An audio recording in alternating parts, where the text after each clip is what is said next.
কাজ করতে আমি কখনোই ক্লান্ত হই না।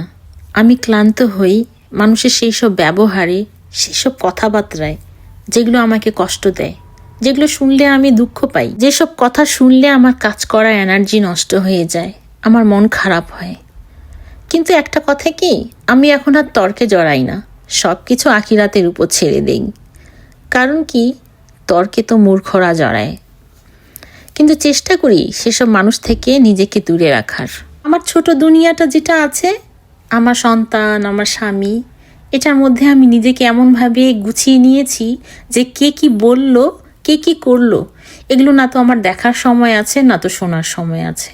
আমি আমার দুনিয়াতে বেশ আছি, অনেক ভালো আছি, আলহামদুলিল্লাহ।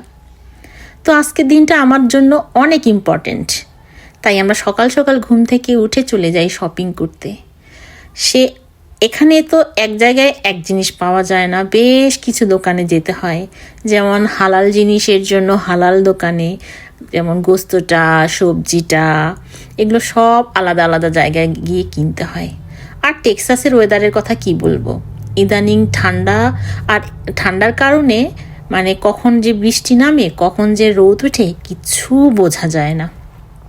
তো যাই হোক, আমরা বাজারে গিয়ে মাছ কিনি, গোস্ত কিনি, বাসায় মেহমান আসবে, তাই অনেক কিছু কেনাকাটা বলতে বলতে আমার আরও বড় ভিডিও হয়ে যাবে, তাই বেশি কিছু আর না বলি। বাজার করতে গেলে তো জানেন আজানের নিয়ে কি যে উৎপাত। ওখানে গিয়ে আমি আবার দেশি যে আমাদের কি বলে এটাকে, কচুরমুখী, কচুরলতি নেই, তারপরে কাঁঠালের বিচি নেই। তারপরে বাসার দিকে রওনা হওয়ার জন্য বের হয়ে দেখি আকাশ যে কি অবস্থা, কালো হয়ে গেছে পুরো আকাশ। তো অনেক সময় লাগছে বাজার করতে করতে, কিন্তু করার কিছু নেই, যেটা নিতে হবে সেটা নিতেই হবে। এখন দেরি হলেও কোনো কিছু করার নাই। এত প্রচুর মেঘ ছিল, যেটা মনে হচ্ছে একদিকে হয়তোবা এই মাত্র বৃষ্টিটা নেমে যাবে, আবার অন্যদিকে কোনো মেঘই নেই। মানে কি যে একটা খেলা খেলে আকাশ, এখানে বোঝা বড় দায়। তো যাই হোক, বাসায় চলে আসার পর আজানের আব্বু আমাদের লিমুরে এক্সারসাইজ করায়, দেখেন কি অবস্থা। ও কি আর এক্সারসাইজ করার মানুষ। তারপর বাসায় আমাদের নামিয়ে দিয়ে আজানের আব্বু যাবে কাজে। কিন্তু এখানে কথা আছে, কাজে যাক আর যেখানেই যাক, যাওয়ার আগে তার ছেলেকে তাকে একটা রাউন্ড দিতেই হবে, তা না হলে ওর বাবা আর কাজে যেতে পারবে না।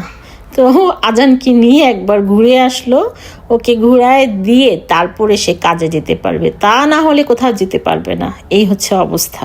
ছেলের ডিউটির পর আমি চলে আসলাম আমার ডিউটিতে, মানে রান্নার কাজে। কত বড় পাতিলের মধ্যে গরুর গোস্ত বসিয়ে দিয়েছি।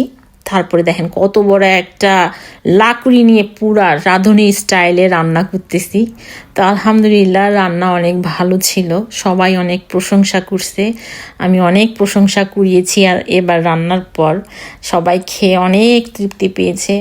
তো সবগুলো রান্নার ভিডিও ক্লিপ অ্যাকচুয়ালি আমি নিতে পারিনি, কারণ কি এক হাতে রান্না, এক হাতে সব ম্যানেজ করার, তার উপর আবার ভিডিও করা আসলে পারা যায় না। তারপর তো সন্তানের প্রতি দায়িত্ব আছেই, ও আবার এটা খেতে খুব পছন্দ করে, তো ওর খাবার রেডি করে দিয়ে আমি ওরে ডাক দিলাম,